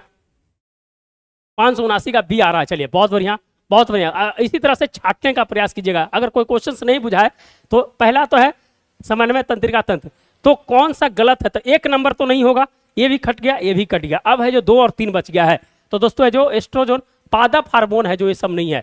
दूसरा ऑप्शन रहेगा वही सही होगा, तो दूसरा ऑप्शन जिनमें है वो सही होगा कि नहीं। एक ही ऑप्शन से मेरा निकल गया, तीसरा हम नहीं जान रहे थे मेरे भाई, लेकिन है जो एक ही ऑप्शन से मेरा आंसर निकल गया कि नहीं निकल गया, बताइएगा। हम तीसरा नहीं जान रहे थे कि तंत्रिका तंत्र के मध्य को खाली को द्रुमिका कहते हैं, लेकिन एक ऑप्शन से मेरा है जो आंसर निकल गया कि नहीं निकल गया। तो यहां से इस प्रकार से है जो आंसर को सिनेप्स कहते हैं, बहुत बढ़िया, सिनेप्स है जो कहते हैं। तो यहां से जो दोस्तों है जो आंसर निकालने का प्रयास करना है, कैसे छाटना है आंसर को, थोड़ा सा दिमाग से, हड़बड़ाना नहीं है। इसीलिए है जो हम किताब बहुत सारा दोस्तों पढ़ लीजिएगा, लेकिन जो कुछ ऐसे चीजें हैं जहां आपको 10 नंबर 5 नंबर बढ़ाएगा, यही सब ट्रिक जो हम बता रहे हैं वहां आपका काम करेगा। समझ ली, सब चीज याद नहीं रहता एग्जाम में, लेकिन कुछ इसी तरह से है जो आपको है जो वहां बनाना है। क्लियर? यस या नो बताइएगा, यस या नो बताइएगा। जो भी देख रहे हैं लाइक एंड सब्सक्राइब कर दीजिएगा। चलिए निम्नलिखित कथनों पर विचार कीजिए। साइटोकाइनिन, ऑक्सिन और जिब्रेलिन आदि पादप हार्मोन के उदाहरण हैं। दो तंत्रिका तंत्र के मध्य खाली स्थान को सिनेप्स कहते हैं। उपयुक्त में से कौन सा कथन सही है? केवल 1 2, 1 2, ना तो 1 ना तो 2। चलिए आंसर क्वेश्चन सी आ गया आपका। चलिए जो भी देख रहे हैं लाइक एंड सब्सक्राइब जरूर कर देंगे, लाइक एंड सब्सक्राइब जरूर कर देंगे। जो भी देख रहे हैं लाइक एंड सब्सक्राइब जरूर कर देंगे। चलिए साइटोकाइनिन, ऑक्सिन और जिब्रेलिन कुछ दिन पहले ही बताए थे हम। एक और है एब्सेसिक है, तो वो नहीं दिया हुआ है, 3 ही दिया हुआ है, लेकिन 4 5 है दोस्तों। 580 का सी आ रहा है, 580 का सी आ रहा है आंसर, बहुत बढ़िया। चलिए सब अभी देखिए, अभी जैसे ही आप बोले सिनेप्स का अगला क्वेश्चन उसी को है जो सिनेप्स कहते हैं। और जिब्रेलिन है दोस्तों, साइटोकाइनिन है, ऑक्सिन है, सब है जो वृद्धि हार्मोन इसको बोला जाता है। वृद्धि हार्मोन है जो बोला जाता है, बहुत ही महत्वपूर्ण है पादपों के लिए। तो दोनों ऑप्शन है जो आपके सही हैं, 1 और 2 है जो दोनों सही होगा, 1 और 2 है जो दोनों सही होगा। चलिए निम्नलिखित में से कौन सी दशा चाय की कृषि के लिए अत्यावश्यक है? उष्णकटिबंधीय और उपोष्ण जलवायु, 150 सेंटीमीटर से 250 सेंटीमीटर प्रास वाली भारी बारिश और मृदा में अच्छी मात्रा में चूना होना चाहिए। कौन सा कथन है जो सही है बताइएगा? एबीए निगेटिव हार्मोन्स, हाँ एबीए निगेटिव हार्मोन्स होता है। चलिए जो भी देख रहे हैं लाइक एंड सब्सक्राइब भी कर दीजिएगा। अगर आपको लग रहा है कि आपके लिए इंपॉर्टेंट है तो जरूर लाइक एंड सब्सक्राइब जरूर करेंगे मेरे भाई। चलिए निम्नलिखित में से कौन सी दशा चाय की कृषि के लिए आवश्यक है? उष्णकटिबंधीय और उपोष्ण जलवायु, 150 सेंटीमीटर से 250 सेंटीमीटर प्रास वाली भारी वर्षा, मृदा में अच्छी मात्रा में चूना होना चाहिए। कौन सा सही है बताइएगा?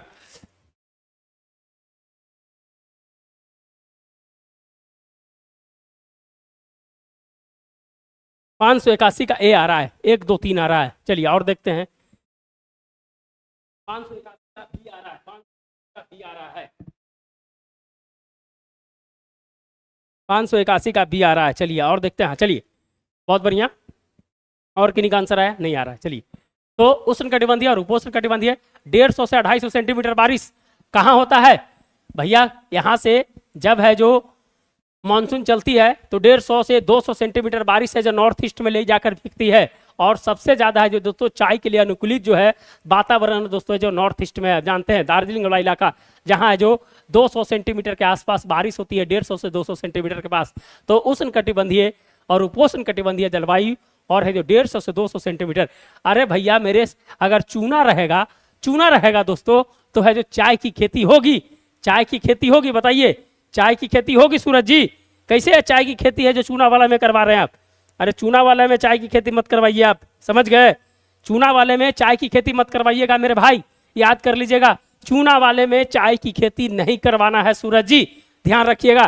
तीसरा ऑप्शन गलत, तीसरा गलत है दोस्तों, तीसरा गलत। 1 2 है जो दोस्तों आंसर है जो सही होगा, 1 2 है जो आंसर है जो सही होगा। चलिए लाइक एंड सब्सक्राइब कर दीजिएगा भैया, मेरे जो भी देख रहे हैं लाइक एंड सब्सक्राइब जरूर कर दीजिएगा। डायरेक्ट क्वेश्चन नहीं लड़ा तो बताइएगा हमको 17 बीपीएससी में। चलिए किसी तापीय विद्युत स्टेशन की स्थापना के लिए अत्यावश्यक पूर्व आवश्यकता निम्नलिखित में से कौन सी है? जीवाश्म ईंधन की उपलब्धता, किसी नदी झील सागर से सन्निकटता, अच्छा परिवहन जाल, किसी शहरी केंद्र की सन्निकटता। नीचे दिए गए कूट का सही उत्तर चुनिए। 1 2 3, 2 4, 2 3 और 1 3।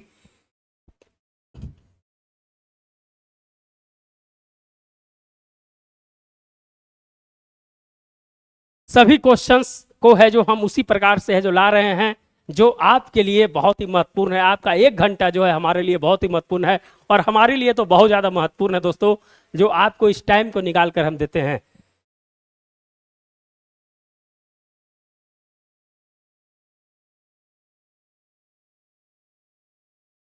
चलिए जो भी देख रहे हैं लाइक एंड सब्सक्राइब कर दे। 582 का आंसर आ रहा है, 582 का आंसर ए आ रहा है। 1 2 3 आ रहा है। और बताइए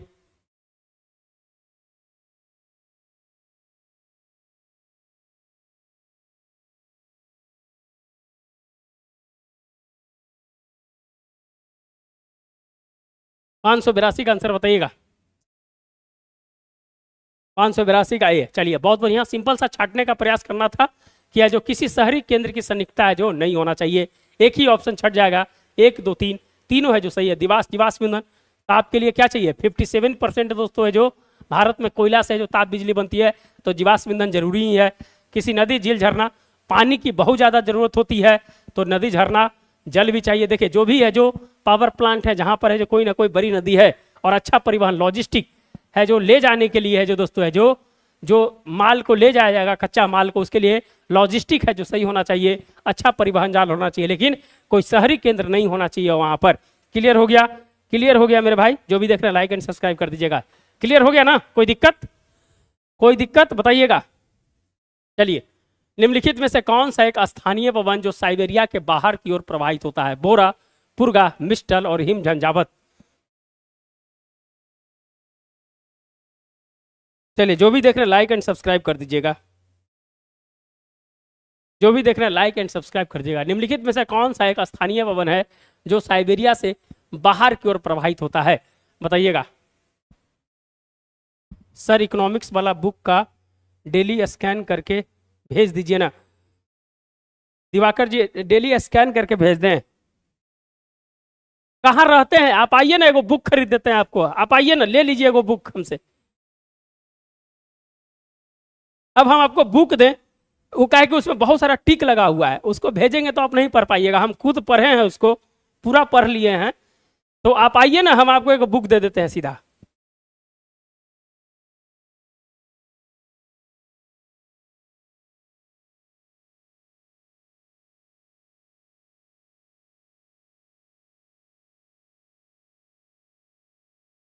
पांच सौ तिरासी का बी आ रहा है, 583 का बी आ रहा है, सूरज जी का डी आ रहा है। चलिए बहुत बढ़िया। जिनका पुर्गा है दोस्तों, जो रूस के साइबेरिया से जो बाहर से बहती है उसको जो पुर्गा कहते हैं। वो यूगोस्लाविया के आसपास से जो बहती है, यूगोस्लाविया के आसपास से जो बोरा बहती है। मिस्टिर है जो दक्षिण फ्रांस के आसपास से जो बहती है। और है दोस्तों हिंद झंझावत जिसको ब्लिजर्ड कहते हैं। तो पुर्गा है जो दोस्तों है जो साइबेरिया के बाहर से जो बहती है।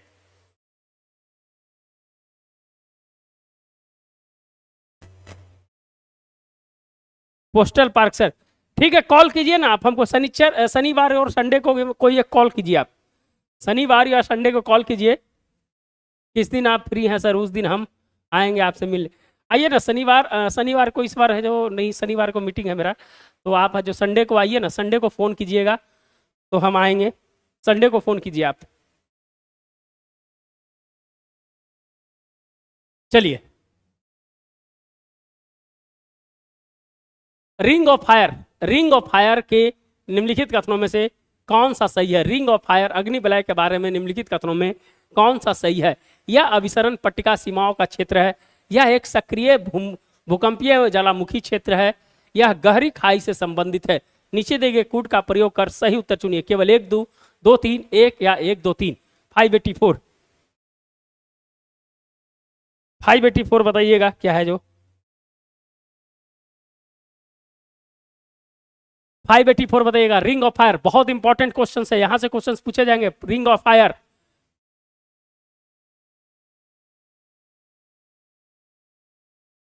रिंग ऑफ फायर दोस्तों, रिंग ऑफ फायर।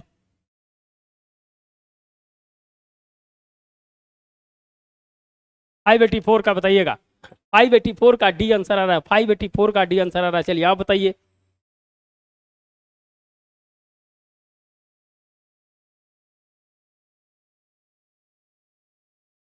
बहुत बढ़िया, बहुत बढ़िया। ये अभिसरण पट्टिका सीमा का क्षेत्र है। यह एक सक्रिय भूकंप ज्वालामुखी सबसे ज्यादा है दोस्तों जापान, ताइवान, इस सब जो दोस्तों है जो इस क्षेत्र में आता है।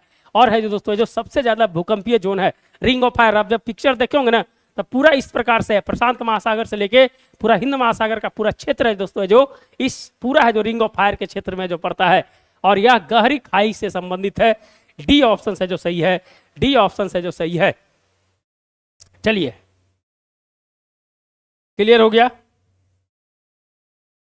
रिंग ऑफ फायर दिखा दें, चलिए देख लीजिएगा, नेट पे देख लीजिएगा। इसी तरह से जो बनाया है ना, उसी प्रकार से जापान में भूकंप आया था। कितना सिस्मोग्राफ का था बताइएगा।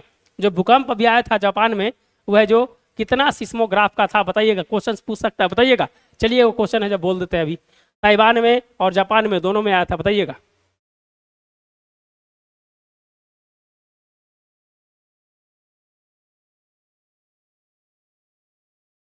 जल्दी से बताइए। कभी कभी क्वेश्चन से जो पूछ देता है कितना सिस्मोग्राफ का आया था, जो याद है कि नहीं बताते हैं।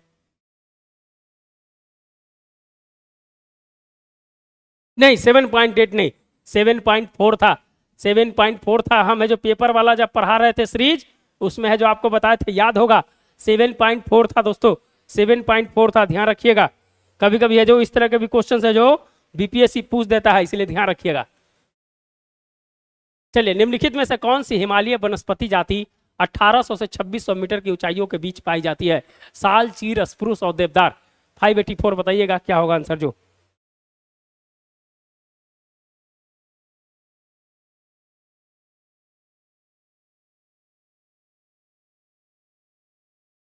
फाइव एटी फोर बताइएगा आंसर क्या होगा जो।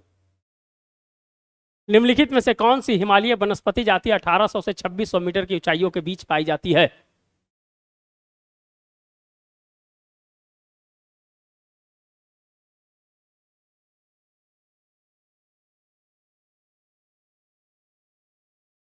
चलिए, 585 का सी आंसर आ रहा है। 585 का सी आंसर आ रहा है, और देखते हैं क्या आंसर है जो।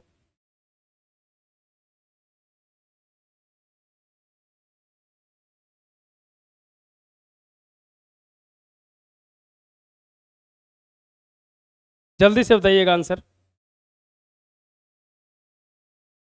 निम्नलिखित में से कौन सी हिमालय वनस्पति जाति 1800 से 2600 मीटर की ऊंचाइयों के बीच पाई जाती है? सी नहीं, स्प्रूस नहीं है भैया मेरे, देवदार है। देवदार है, याद रखिएगा। देवदार है दोस्तों, देवदार है जो दोस्तों 1800 से 2600। ये वाला है जो फिगर आप है जो एनसीईआरटी में पढ़े होंगे, ये वाला शंकुधारी वन, ये बना सीधा फिगर है जिसमें है जो मीटर के हिसाब से है जो कौन कौन सा है जो वहां पर है जो वनस्पति पाई जाती है, वो है जो दिया हुआ है। देवदार है 1800 से 2600 के बीच। चलिए, चलिए निम्नलिखित कथनों पर विचार कीजिए। विषुवत वृत्त के आसपास के निम्न दाब वाला क्षेत्र डोल्ड्रम होता है, जहां पवनें शांत होती है। चिन्नुक तत्व और सूक्ष्म पवन है जो शीत ऋतु में बहती है, और इसे कारण है जो अल्प समय में है जो ताप बढ़ा देती है। कौन सा सही है? केवल एक, दो, एक, दो, ना तो एक ना तो दो। जल्दी से बताइएगा 586 का आंसर क्या होगा।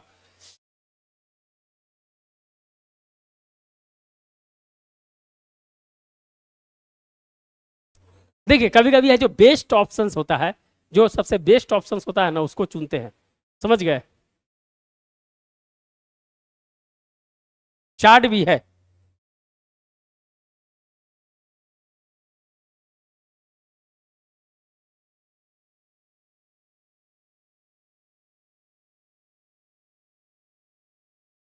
चलिए बताइएगा। विषुवत वृत्त के आसपास का निम्न दाब वाला क्षेत्र डोल्ड्रम होता है। चिनुक तत्व एवं सूक्ष्म पवन है जो शीत ऋतु में बहती है, और इस कारण है जो अल्प समय में है जो ताप बढ़ा देती है। 586 का ए आंसर आ रहा है, केवल एक। और बताइए।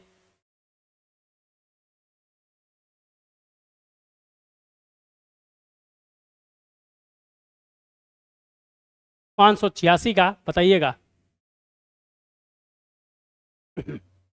586 का सी आंसर आ रहा है। चलिए बहुत बढ़िया, 586 का है दोस्तों जो सी ऑप्शन होगा, जो है जो डोल ड्रम वाला क्षेत्र होता है जहां पावने शांत होती है, और चीनी तख्त एवं सूक्ष्म पवन है जो शीत ऋतु में बहती है, इसके कारण अल्प समय में ताप बढ़ा देती है।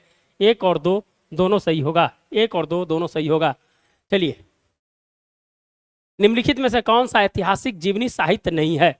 दीपवंश, हर्षचरित, विक्रमादेव चरित, पृथ्वीराज विजय। नीचे दिए गए कूट का प्रयोग कर सही उत्तर चुनिए। केवल 1, 2 3, 2 3 4, 1 2 3 4।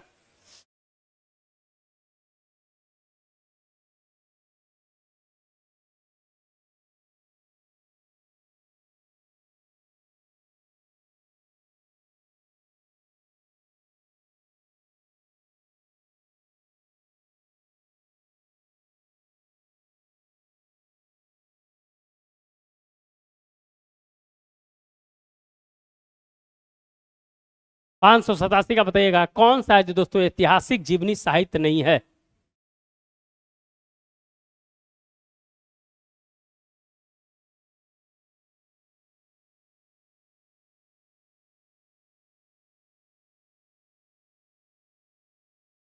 कौन सा है जो ऐतिहासिक जीवनी साहित्य नहीं है? दीपवंश, हरचरित, विक्रमादेव चरित, पृथ्वीराज विजय। निम्नलिखित कूट का प्रयोग करके सही उत्तर को चुने। केवल 1, 2 3, 2 3 4, 1 2 3 4। 587 का ए आंसर आ रहा है। चलिए बहुत बढ़िया आंसर है, दीपवन महावंश। ये है जो दोस्तों है जो अलग है, सब है जो दोस्तों है जो क्या है, ये है जो दोस्तों है जो साहित्य जीवनी है, और दीपवंश है दोस्तों साहित्य जीवनी है जो नहीं है। केवल 1 है जो आंसर है जो सही होगा, केवल 1 है जो आंसर है जो सही होगा। चलिए, संविधान सभा के किस सदस्य ने समाधान प्रस्तावित किया था कि भारत का राष्ट्रीय ध्वज समान अनुपात में केसरी, सफेद और गहरे रंग का 36 तिरंगा हो, जिसके बीच में गहरे नीले रंग का एक चक्र हो? जवाहरलाल नेहरू, बी आर अम्बेडकर, राजेंद्र प्रसाद, सरदार वल्लभ भाई पटेल। 588 का आंसर बताइएगा क्या होगा जो।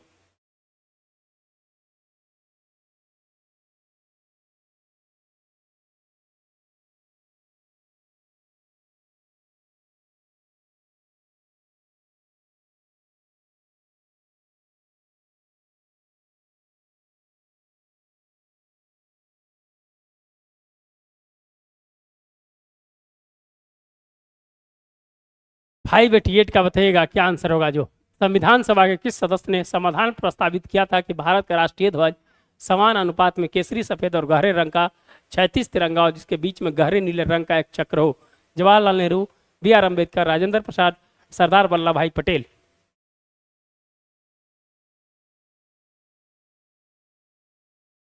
चलिए 588 का आंसर क्या होगा? 588 का आंसर होगा जवाहरलाल नेहरू। जवाहरलाल नेहरू ने दोस्तों ये प्रस्ताव किया था। 588 का डी आ रहा है भैया, सरदार वल्लभ भाई पटेल नहीं होगा, ये नहीं होगा। जवाहरलाल नेहरू ने कहा था कि है जो राष्ट्रीय ध्वज समान अनुपात में केसरी, सफेद और गहरे रंग का 36 तिरंगा, जिसके बीच में गहरे नीले का एक चक्र हो। जवाहरलाल नेहरू ने है जो कहा था।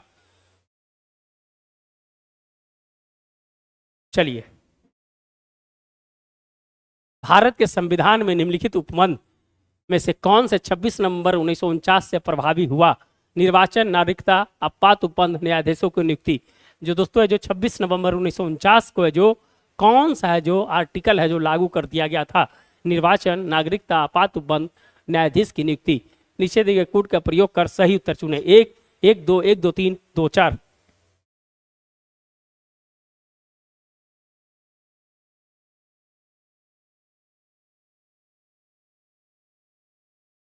जल्दी से बताइएगा आंसर क्या होगा जो।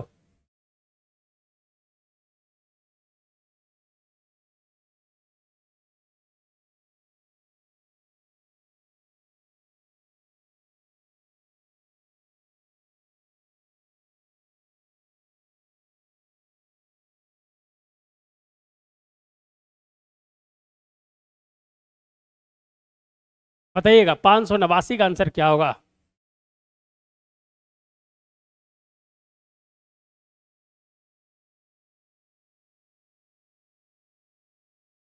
589 का आंसर क्या होगा बताइएगा।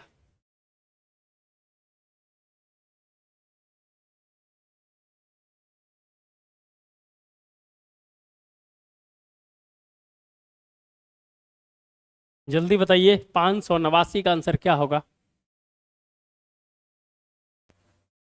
चलिए 589 का सी आ रहा है, 1 2 3 आ रहा है। चलिए आओ आ जाते हैं।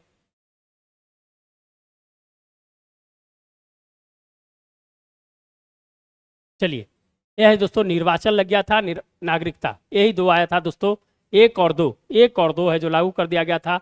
आपात उपबंध और न्यायाधीशों की नियुक्ति है जो बाद में हुआ था। नागरिकता से क्वेश्चन इस बार पूछे जाएंगे। नागरिकता अधिनियम लागू हुआ है 2019 वाला, इस बार है जो पूछे जाएंगे। 6 वर्ष तक है दोस्तों, है जो अगर भारत में रहता है, अब है जो नागरिकता की है जो अवधि है जो 6 वर्ष, 11 वर्ष से 6 वर्ष कर दिया है। 9 बार संशोधन हो चुके हैं 1955 में। ध्यान रखिएगा, बहुत सारा चीजें हैं जो इसको पढ़ लीजिएगा। नागरिकता वाला 5 से 11 जो है पढ़ कर जाइएगा। 9 है जो नागरिकता को खत्म करने की है जो बात करता है, परित्याग करने की बात करता है। 10 11 है जो संसद कानून बना सकता है उस पर। तो ये सब चीजें जो पढ़ लीजिएगा। चलिए, मिश्रित संदर्भ अवधि के आधार पर मासिक प्रति व्यक्ति उपभोग व्यय के संदर्भ में गरीबी से परिकलन की सिफारिश किसके द्वारा की गई थी। जो मासिक प्रति व्यक्ति उपभोग है दोस्तों व्यय, वो है जो किसके द्वारा है जो सिफारिश की गई थी। लकड़ावाला, तेंदुलकर, दांडेकर और अलग समिति। 590 का बताइएगा क्या होगा जो।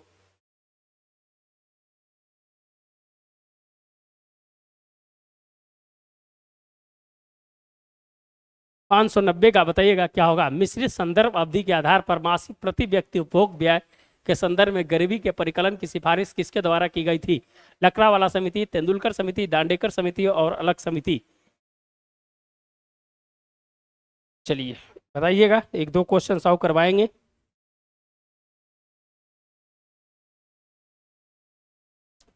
590 का बी आ रहा है, 590 का बी आ रहा है, बहुत बढ़िया। तेंदुलकर समिति है जो दोस्तों है जो 2005 में आई थी। और है जो मासिक प्रति उपभोग व्यय एमपीसी के माध्यम से दोस्तों है जो उन्होंने है जो गरीबी का आकलन है जो करवाया था। सब है जो सब उसी से रिलेटेड है, सब है जो गरीबी के आकलन से रिलेटेड है। लेकिन मासिक प्रति व्यक्ति उपभोग है दोस्तों तेंदुलकर समिति के द्वारा है जो किया गया था। चलिए, इनमें से किस मुख्य न्यायमूर्ति ने सामाजिक न्यायपीठ नाम से विशेष न्यायपीठ का गठन करने का आदेश दिया था। इनमें से भारत के किस मुख्य न्यायमूर्ति ने सामाजिक न्यायपीठ नाम से विशेष न्यायपीठ गठन करने का है जो सुझाव दिया था। न्यायमूर्ति एच एल दत्तू, के जी बालाकृष्णन, आर एम लोढ़ा और वाई के सभरवाल। 591 का बताइएगा क्या होगा जो भी देख रहे हैं लाइक एंड सब्सक्राइब जरूर कर दीजिएगा। जो भी देख रहे हैं लाइक एंड सब्सक्राइब जरूर कर दीजिएगा।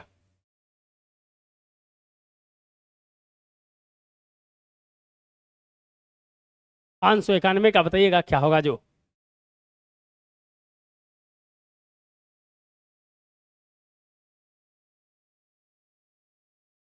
591 का सी आ रहा है, 591 का बी आ रहा है। 591 का न्यायमूर्ति एच एल दत्तू के द्वारा। क्या हो गया भाई मेरे।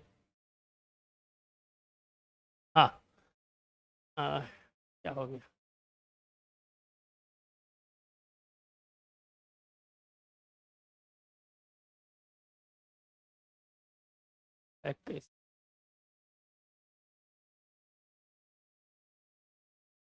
हाँ, चलिए, न्यायमूर्ति एच एल दत्तू के द्वारा है जो दोस्तों है जो सामाजिक न्यायपीठ नाम का है जो गठन करने का प्रस्ताव दिया था। ऑप्शन नंबर ए है जो सही होगा। ऑप्शन नंबर ए है जो सही होगा, न्यायमूर्ति एच एल दत्तू, सामाजिक न्यायपीठ। चलिए लास्ट क्वेश्चन आज का लास्ट क्वेश्चन है। राष्ट्रीय बहुआयामी गरीबी सूचकांक में निम्नलिखित में से कौन सा संकेतक सम्मिलित नहीं है। जो दोस्तों एमपीआई होता है जिसमें है जो 12 संकेतक है जो काम करते हैं, उसमें है जो कौन सा है जो दोस्तों है जो शामिल है जो नहीं किया जाता है राष्ट्रीय बहुआयामी गरीबी सूचकांक में। स्कूली शिक्षा के वर्ष, साक्षरता दर, आयु समयता, प्रति व्यक्ति आय। 592 का बताइएगा क्या है जो आंसर होगा।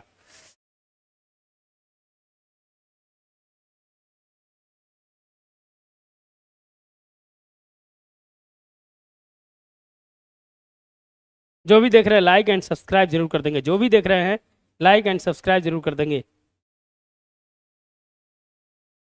592 का बताइएगा क्या होगा सही आंसर जो। 592 का सी आ रहा, आयु संभावित। और देखते हैं।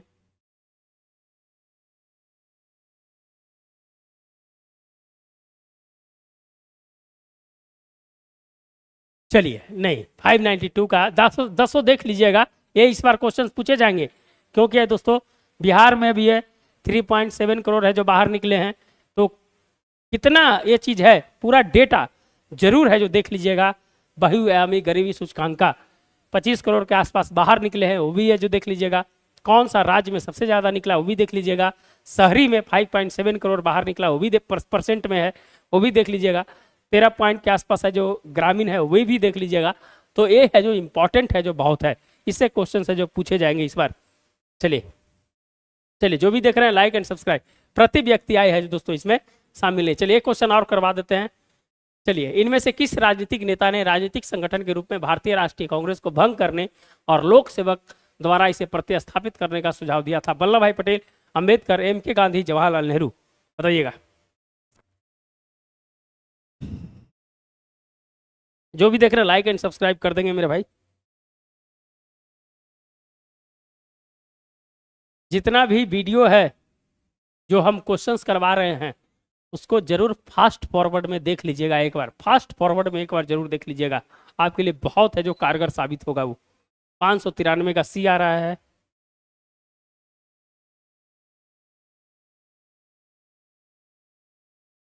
चलिए 592 का 593 का बताइएगा, जो भी है जल्दी से है जो बताइएगा आंसर।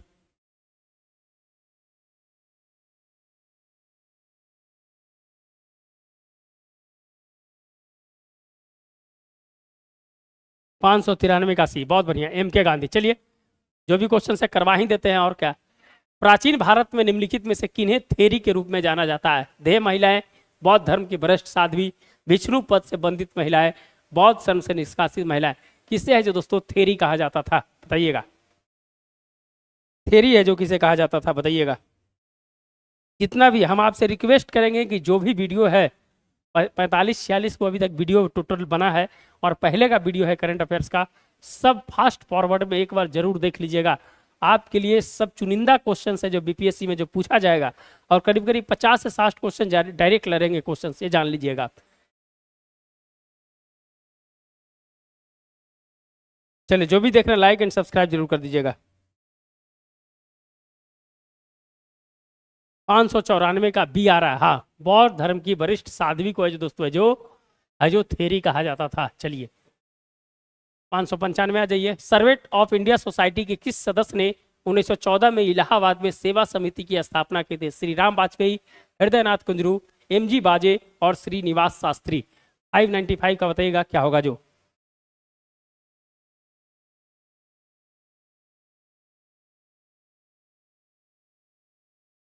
चलिए जो भी देख रहे हैं लाइक एंड सब्सक्राइब करते जाइएगा। सर्वेंट ऑफ इंडिया सोसाइटी के किस सदस्य ने 1914 में इलाहाबाद में सेवा समिति की स्थापना की थी? श्री राम वाजपेयी, हृदयनाथ कुंजरू, एम.जी. बाजे, श्रीनिवास शास्त्री।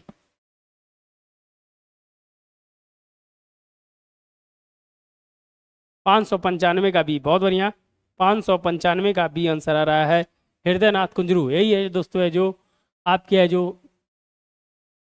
आयोग जो बना था फजल अली आयोग में दोस्तों हृदयनाथ कुंजरू भी थे, और है जो इलाहाबाद में सेवा समिति की स्थापना किए थे। चलिए 10वां वाइब्रेंट गुजरात ग्लोबल सम्मेलन 2024 कहाँ संपन्न हुआ? अहमदाबाद, सूरत, गांधीनगर, बड़ोदरा। 596 बताइएगा, 596 बताइएगा जल्दी से।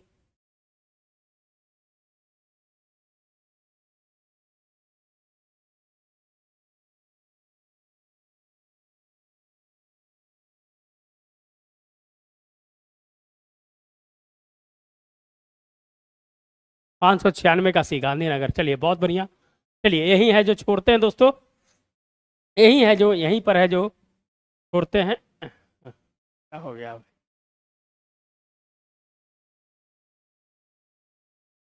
गांधीनगर, यूएई के जो राष्ट्रपति थे अल्लाह साहब, वही है जो दोस्तों इसके जो मेन जो अतिथि के रूप में थे। ध्यान रखिएगा, गेटवे टू फ्यूचर है जो इसका थीम था।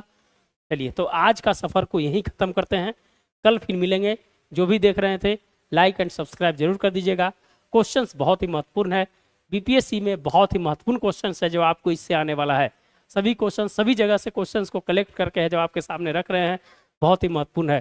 तो दोस्तों कल मिलेंगे इसी समय, धन्यवाद। पढ़ते रहिए, मस्त रहिए, स्वस्थ रहिए, और है जो लाइक एंड सब्सक्राइब दोस्तों के बीच शेयर कर दीजिएगा। धन्यवाद दोस्तों, गुड नाइट।